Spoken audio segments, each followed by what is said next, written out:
আমি অন্যান্য দিকে অনেক ব্যস্ত ছিলাম, কিন্তু সিদ্ধান্ত নিয়েছি যাব আমার যুবকদের কাছে পৌঁছাবো এই কথাগুলোকে। এগুলো খুব এখন দরকার আছে, যুগের এগুলো ডিমান্ড। এই কথাগুলো আমাদেরকে শিখতে হবে। জালসা থেকে যেদিন আপনাকে ঠিক করে দেওয়া হবে আপনি 2024 সালে কাকে ভোট দিবেন, দেখবেন সেদিন জালসার মর্যাদা কত বেড়ে যাবে ইনশাআল্লাহ। এমন একজনের কাছ থেকে আমরা কথা শুনছি, তালাক নাকি একজনের, এমন একজনের কাছ থেকে আমাদেরকে শিখতে হবে যে এখনো পর্যন্ত নিজের স্ত্রীটাকে গুজরাটের মাটিতে যশোদাবেনকে তালাকই দিয়ে আসেনি। কার কথা বললাম? যশোদাবেন কার স্ত্রীর নাম? আপনাকেও জেল যেতে হবে আমার সাথে সাথে। উনি বলেছেন মোদির স্ত্রীর নাম যশোদাবেন। তাহলে যেই লোকটা এখনো নিজের স্ত্রীটাকে তালাক দিয়ে ঠিকঠাক তার লাইফটাকে সেটেল করতে পারলো না, তার কাছ থেকে যদি তালাক শিখতে হয় তাহলে আমাদের লজ্জার ব্যাপার নয়? কি গো, লজ্জার ব্যাপার নয়? কেন হচ্ছে সব? কেন ঘটছে এই ঘটনা? কেন হচ্ছে বন্ধু এই সব? কেন ঘটছে এই ঘটনা? ভাবতে হবে, খুব ভাববেন। অনেক অনেক দিন হয়ে গেছে, অনেক টাইম আমরা পার করে নিয়েছি। 47 সাল থেকে 2024, আমরা গতকালকে 26শে জানুয়ারি পালন করলাম তো প্রজাতন্ত্র দিবস। প্রজাদের মুখের বাঘ যদি হরণ করে নেই, সে দেশে স্বাধীনতা থাকতে পারে না? পারে? আজকে মিডিয়াকে আপনি ক্যাপচার করে নিয়েছেন। আজকে আদানি আম্বানি আপনার পকেটের লোক দিয়ে আপনি ভাবছেন আমি ক্ষমতাটাকে চিরস্থায়ী করে নেব। না, আপনি পারবেন না, আপনি পারবেন না। আমি দেখেছি 1930 সালে হিটলার যখন বাহিনী গঠন করেছিল, ছাদের ওপর দিয়ে হাঁটাচ্ছিল, বললো তোমরা প্যারেড করো, সামনে যাও, প্যারেড করো, সামনে যাও, প্যারেড করো, সামনে যাও। সামনে যেতে যেতে আর ছাদ নাই, ছাদ শেষ হয়ে গেছে। পটাপট মানুষগুলো, সেনাগুলো, মিলিটারিগুলো নিচে পড়ে যাচ্ছে, ছাদ থেকে নিচে পড়ছে, ছাদ থেকে নিচে পড়ছে। তারপরেও বন্ধ হচ্ছে না প্যারেড। কেন? হিটলার এটা দেখতে চেয়েছিল যে আমার কথা মতো তারা আত্মবলিদান দিতে পারে কি পারি না।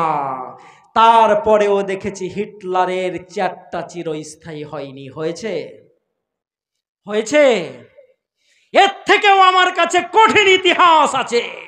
আবু জেহেল, আবু লাহাব যখন মক্কার মাটিতে অনৈতিকভাবে ক্ষমতাটাকে দখল করে রেখেছিল, আর আমার নবী আল আমিন আস সিদ্দিক যখন বলেছিল তোমরা শুধু একটা কথা বলো, লা ইলাহা ইল্লাল্লাহ মুহাম্মাদুর রাসূলুল্লাহ, তোমরা মুক্তি পেয়ে যাবে, তখন আমরা আবু জেহেলকে দেখেছিলাম তাকে মারার জন্য কত বড় একটা সংগঠন তৈরি করেছে। আছে আমার কাছে সেই ইতিহাস। আবু জেহেলের ক্ষমতাটা মক্কার মাটিতে মজবুত হয়েছিল। তাব্বাত ইয়াদা আবি লাহাব ওয়া তাব মা আগনা আনহু মালুহু ওয়া মা কাসাব সায়াসলা নারান যাতা লাহাব ওয়া ইমরাতুহু হাম্মালাতাল হাতাব। মাল, ধন, সম্পদ, ক্ষমতা আবু লাহাবের কোনো কাজে আসেনি। আজকে যারা ক্ষমতায় বসে ভাবছেন অনেক টাকার মালিক আমরা, আপনাকেও বলে রাখছি আপনাদের ওই টাকাগুলো কাজে আসবে না। হ্যাঁ, দিল্লির আমি সেই বোনটার হাত আমার চোখের সামনে এখনো ফুলে উঠে, এখনো ভেসে উঠে, যে আমার বোনটা কাঁদতে কাঁদতে বলেছিল আমার বিয়ে হওয়া হয়েছে মাত্র 1 সপ্তাহ, দেখো ভারতবর্ষের 140 কোটি মানুষ, আমার হাতে এখন তো মেহেন্দির রংটা লাগানো আছে, আমার স্বামীকে কেড়ে নেওয়া হয়েছে, দাঙ্গা করে আমার স্বামীকে মেরে দেওয়া হয়েছে, আমি ভারতবর্ষের মানুষের কাছে বিচার দিলাম, দেখো আমার হাতের মেহেন্দি এখনো শুকায়নি, কিন্তু আমার স্বামীটাকে মেরে হত্যা করে দেওয়া হয়েছে। রেডি থাকুন আপনি হাটগাছার মানুষ, আপনাকেও এই ব্যাপারে জিজ্ঞাসা। যেই বাচ্চাটার গুলি খেলার টাইম, যেই বাচ্চাটার ডাঙ্গুলি খেলার টাইম, যেই বাচ্চাগুলো একটা হাতে ব্যাট আর বল নিয়ে ছুটে ছুটে রোধে রোধে খেলে বেড়ানোর টাইম, যখন 8 বছর 10 বছর হাতের ভিতরে পাপড়ের দিলখোসের চকলেটের একটা থলাকে নিয়ে গাড়ির কাঁচের কাছে এসে যখন ঠক ঠক করে আওয়াজ দেই, বলে একটা পাপড় আমার কাছ থেকে নেবেন না, আমার মা ঘরে আছে, আমার বোন ঘরে আছে, আমার বয়স 10 বছর, আমার বাবাকে দিল্লির দাঙ্গাতে মেরে দেওয়া হয়েছে, যদি আপনি একটা পাপড় আমার কাছ থেকে না কিনেন তাহলে আমার বাড়িতে হাঁড়ি চড়বে না, আমার মা খেতে পারবে না। হাটগাছার মানুষকে আমি বলতে চাই, এর জন্য যদি আপনি কিছু না করেন, আপনিও রেডি থাকুন, আপনাকে আল্লাহ রাব্বুল আলামিন এই ব্যাপারেও জিজ্ঞাসা করবেন। কোথায় আছেন আপনি? কোথায় আছেন আপনি? আপনি 70% এখানে মাইনরিটি হিসাবে বাস করছেন আর ভাবছেন আমরা তো খুব ভালোই আছি। 22 তারিখ কলকাতার মাটিতে আমি হাবিবুল্লাহ পথে নেমেছিলাম। কেউ গেছিলেন? হাত তুলে কেউ বলবেন গেছিলেন?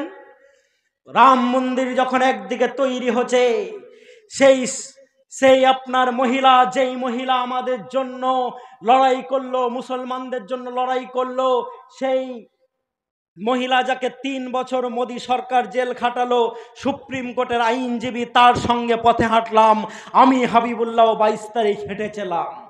আমরা একটা বার্তা তাদেরকে দিতে চেয়েছিলাম, রাম মন্দির হচ্ছে হোক, সুপ্রিম কোর্টের নির্দেশে হচ্ছে, এতে আমাদের কোনো আপত্তি নেই। আছে? আছে? সুপ্রিম কোর্ট রায় দিয়েছে রাম মন্দির করছেন করুন, কিন্তু আমরা বলতে চেয়েছিলাম 200টারও বেশি গণসংগঠন কলকাতার মাটিতে পথে হেঁটে বলেছিলাম রাম মন্দির তৈরি করছেন সুপ্রিম কোর্টের অর্ডারে করুন, কিন্তু রাম মন্দিরকে সামনে রেখে ভারতবর্ষের মাটিতে আর রক্তের বন্যা বইতে দেওয়া হবে না। পারি আর না পারি, এই আওয়াজটা যদি আমরা তুলি তাহলে আল্লাহ রাব্বুল আলামিন এটা দেখছেন কি দেখেন না? বলুন, দেখছেন কি দেখেন না? যাদের হাতে এখনো রক্ত লেগে আছে, যারা 9 মাসের একটা গর্ভবতী মাকে তলোয়ারে দিয়ে তার পেটটা চিরে দেন, আর সেই বাচ্চাটা যখন লাফাতে লাফাতে মায়ের পেট থেকে পড়ে যায়, পড়ে যাওয়ার পর ত্রিশূল দিয়ে গেঁথে দিয়ে ওটাকে হাতে হাতে ঘোরানো হয় আর দেখানো হয় জয় শ্রীরামের নাম করে, এই দেশের জন্য আমি মাওলানা আবুল কালাম আজাদ জেল খাটিনি, এই দেশের জন্য আমি রাষ্ট্রপতি আব্দুল কালাম আজাদ মিসাইল তৈরি করিনি। আমি চেয়েছিলাম শান্তিপূর্ণ এক ভারতকে, যেখানে হিন্দুর বিপদে মুসলিমরা, মুসলিম বিপদে হিন্দুরা ঝাঁপিয়ে পড়বে। এই ভারতের জন্য আমরা জান দিয়েছিলাম। ভাইরা আমার, বন্ধুরা আমার, আমাদেরকে আওয়াজ তুলতে হবে। প্রত্যেকটা হিন্দু আমাদের দুশ্মন নয়। আমরা দেখলাম মিস্টার কারকারেকে, মধ্যপ্রদেশের একজন বড় পুলিশ অফিসার, যাকে 2008 সালে মুম্বাইয়ে তাজ হোটেলে যখন আক্রমণ হলো, তাজ হোটেলে যখন আক্রমণ হলো, সেই সময়তে মিস্টার কারকারেকে মেরে দেওয়া হয়েছিল। শুনেছেন না শোনেননি? মিস্টার কারকারে ভারতের মাটিতে প্রমাণ করছিলেন যে যেই সব বিস্ফোরণগুলো ভারতের মাটিতে মুসলিমদের নাম করে করা হয়, ওগুলো মুসলিমরা জড়িত নয়, ওগুলোতে বেশিরভাগ জড়িত আছে ফ্যাসিবাদীরা, আরএসএসেরা। সুতরাং সেই লোকটাকে মেরে দেওয়া হলো যে সত্য ঘটনাগুলোকে উদ্ঘাটন করছিলেন, তাহলে সে নিশ্চয় আমার বন্ধু। আমি হাবিবুল্লাহ আমার কাছ থেকে ভারতের ভালোবাসা দেখতে চাও? আফজল, সে আজমল, ছোট্ট একটা ছেলেকে দেখলাম 2008 সালে যখন মুম্বাইয়ের তাজ হোটেলে আক্রমণ হয়, একটা ছেলেকে ধরা হয়নি? আজমল নাম, ফাঁসি হয়েছিল, ধরা হয়নি। কি নাম গো? আজমল কাসাব। কি নাম? সব ভুলে গেলে হবে না, সব ভুলে গেলে হবে না। আজমল কাসাবকে যখন ফাঁসি দিয়ে দেওয়া হয়েছিল, তাকে যখন কোনো মুসলমানের কবরস্থানে মাটি দিতে নিয়ে যাওয়া হয়, মাটি দেওয়ার জন্য নিয়ে যাওয়া হয়, সেখানকার মুসলিমরা বলেছিল ও দেশের সঙ্গে বিশ্বাসঘাতকতা করেছে, আমরা তাকে মাটি দিতে দিব না। নারে তাকবীর। আমাকে প্রমাণ করতে হবে আমি দেশকে ভালোবাসি কিনা। মানুষের মুখে কটা দাঁত আছে? কটা? আমি আগেই বলেছি, রাত্রে একটু কম শুনি। কটা দাঁত আছে? 32টা। নীরব মোদী, মেহুল চোকসি, বিজয় মালিয়া এই করে করে 32টা লোক ভারতবর্ষের টাকা নিয়ে পালিয়েছে। কটা লোক বললাম? আপনাদের যাতে মনে রাখতে সুবিধা হয় তাই 32 দামে বুঝালাম। 32টা লোক ভারতবর্ষ থেকে টাকা মেরে পালিয়েছে। আগেই বলেন আলহামদুলিল্লাহ, আগেই বলেন আলহামদুলিল্লাহ। 32টা লোকের ভিতরে একটাও মুসলমানের নাম নাই। নারে তাকবীর। তাহলে গর্বতে আমার বুকটা ফুললো না? যেই লোকগুলো আমাদের খেটে খাওয়া মানুষদের টাকা নিয়ে পালিয়েছে, আমি চাই ইংল্যান্ড থেকে তাদেরকে ফেরত আনা হোক। তারা যে বিশ্বের যে প্রান্তে থাকবে, আমার ফরেন মিনিস্টার তাদের সঙ্গে যোগাযোগ করুক আর ভারতবর্ষের মাটিতে নিয়ে এসে তাদেরকে ওপেন ফাঁসি দিয়ে দিক। চান কি চান না? টাকা নিয়ে পালানো? হ্যাঁ, আমি হাবিবুল্লাহ খুশি হয়ে বলতে পারি 32টা লোকের ভিতরে একটাও মুসলমান নাই। নারে তাকবীর। পাকিস্তানকে যারা তথ্য পাচার করেছে, এই তথ্য পাচারকারীদের ভিতরে একটাও মুসলমান নাই। বলেন আলহামদুলিল্লাহ, বলেন আলহামদুলিল্লাহ। মুসলমানরা যখন যেখানে যেভাবে থেকেছে সেই দেশের সাথে তারা ভালোবাসার বন্ধন কায়েম করেছে। ইংরেজরা যখন এখানে ব্যবসা করতে এসে 1757 থেকে আমাদের 1947 সাল পর্যন্ত যখন আমাদেরকে গোলামির জিঞ্জিরটা আমাদের পায়ে হাতে পরিয়ে দিয়েছিল, আমরা দেখেছিলাম ভারতবর্ষ থেকে কোহিনূর, মণি, মুকুট, সোনা, টাকা পয়সা সব ইংল্যান্ডে নিয়ে পালিয়ে গেছিল। পালিয়েছে না পালিয়ে? পালালছে না পালায়নি? আমার কুলাঙ্গার নাদির শাহকে বাদ দিয়ে যদি একটাও দেখতে যাই আমরা, তাহলে একটাও মুসলমানকে দেখতে পাবো না যারা ভারতবর্ষকে লুটপাট করে নিয়ে পালিয়েছে। বরঞ্চ ভারতবর্ষের আজকে যেই জিডিপি কমে গেছে, মুঘলরা যখন এই ভারতকে শাসন করছে তখন ভারত হচ্ছে জিডিপিতে 30। বলেন আলহামদুলিল্লাহ, বলেন আলহামদুলিল্লাহ। জিডিপি কি জিনিস তো আপনাকে বুঝাতে গেলে আবার ইকোনমিক্স নিয়ে বসতে হবে। আজকে জিডিপির অবস্থা কত খারাপ আমাদের। তাহলে আমরা লুট করতে আসিনি, বরঞ্চ আমরা যখন মরে যাই তখন আমাদের ছেলেগুলোকে বলি আমাদের এই দেহটা ভারতের মাটিতেই মাটি দিও। বলি না? বলি না? আজ পর্যন্ত কোনো মুসলমান বলেছে তার ছেলেকে ওসিয়ত করেছে যে বাবা আমি যখন মরবো তো আমার দেহটাকে মক্কার মাটিতে নিয়ে যে মাটি দিও? সভাপতি সাহেব একটা সাক্ষী। কেউ বলেছে আমি যখন ইন্ডিয়াতে মরবো আমার দেহটাকে মক্কাতে গিয়ে মাটি দিও? এরকম কেউ বলেছে? একটা ইতিহাস আপনি খুঁজে পাবেন? পাবেন না, পাবেন না, পাবেন না। কারণ এই দেশকে আমরা ভালোবাসি। আমি মোগল সাম্রাজ্যের শাসক, যখন আমাকে আন্দামান নিকোবরে রেখে দেওয়া হয়, আমি মরে যাব, আমাকে জিজ্ঞেস করা হচ্ছে বলুন আপনার শেষ ইচ্ছা কি? আমি সেদিন উত্তর দিয়ে বলেছিলাম ওরে যেই ভারতকে আমার পিতারা 300 বছরের অধিক বছর ধরে শাসন করেছে, আমার শেষ ইচ্ছা আমি যখন মরে যাব আমার দেহটাকে ভারতের মাটিতে নিয়ে মাটি দিও। ইংরেজরা যখন তাকে বলে দিল আপনার এই শেষ ইচ্ছা আমরা পূর্ণ করতে পারবো না, ভারতের মাটিতে আপনাকে আমরা নিয়ে যে মাটি দিতে পারবো না, তার চাকরকে বলেছিলেন দেখো আমি বাক্সের ভিতরে ভারতের কিছু মাটি নিয়ে এসেছিলাম তায়াম্মুম করার জন্য, যখন আমি মারা যাব এই মাটিটা আমার সাথে দিও, আমি এই দেশকে ভালোবাসি। এরপরেও নাকি আজকে 2024 সালে মুসলমানদেরকে প্রমাণ করতে হবে যে আমরা দেশকে ভালোবাসি কি ভালোবাসি না। বন্ধুরা আমার, ভাবার দিন এসছে। অনেক ঘুমিয়েছি আমরা, আর ঘুমানোর আমাদের দিন নেই। আমি তো ওপেন সভা থেকে বলেছিলাম 22 তারিখে যে মুর্শিদাবাদের মাটিতে 70% অধিক মাইনরিটিরা বাস করে, অর্থাৎ মুসলিমরা বাস করে, তাই তো? বর্তমান মুর্শিদাবাদের লোক সংখ্যা কত? একজন। 2011 সেন্সাস অনুযায়ী মনে হয় 79 লক্ষ। এখন যদি ধরি 2024, 13টা বছর পার হয়ে গেছে, প্রায় 1 কোটি, তাই তো? 1 কোটি ধরুন মিনিমাম। হাগো আমরা সংখ্যায় বাড়ি না, 18 বছরে বিয়ে করি, 40 বছর পর্যন্ত আমাদের বাচ্চা হতে থাকে। আমার বড় দাদার মনে হয় 9টা, তার বড়টার 4টে, তার ছোটটার যদি দেখি 6টা। এরপরেও আমরা বাড়ি না। আর যারা 45 বছরে বিয়ে করে হালে জল পাই না, কোন রকম একটা দ্বিতীয়তে পা যায় না, তারপরেও নাকি শুনছি তারা বেড়েই যাচ্ছে।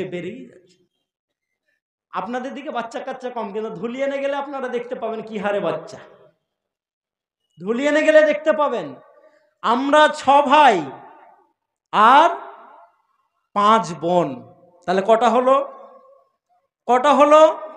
11টা। তারপরেও সেই হাতির বড় কান এইরকম ঝুলিয়ে দেওয়া হয়েছে হাতিকে। হাতি সামনে হাঁটছে, নিজের শরীর দেখতে পাই না। শরীর যদি দেখতে পেত তাহলে ছোট বাচ্চা হাতিকে ধরে নিয়ে যেতে পারতো না, ওটা আল্লাহ সেট করে দিয়েছেন।